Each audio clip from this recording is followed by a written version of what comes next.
Amongst the long list of foreign policy failures and contradictions in the last few years, including of course the bombing of Libya, the desire to arm the rebels in Syria, has been the unnecessary provocation of Vladimir Putin.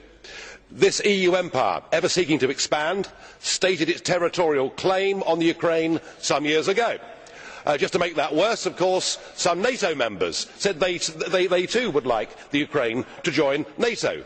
We directly encouraged the uprising in the Ukraine that led to the toppling of the President Yanukovych, and that led, of course, in turn to Vladimir Putin reacting. And the moral of the story is, if you poke the Russian bear with a stick, don't be surprised when he reacts.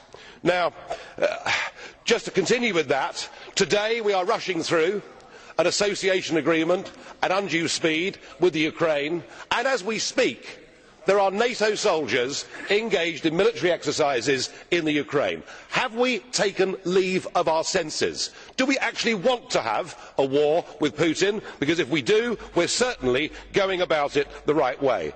Perhaps we ought to recognise that the West now faces the biggest threat and crisis to our way of life that we have seen for over 70 years.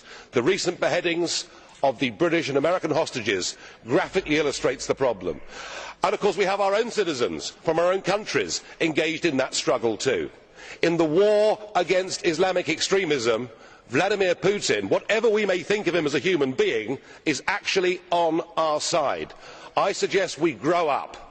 I suggest we recognise the real threat facing all of our countries, communities and societies.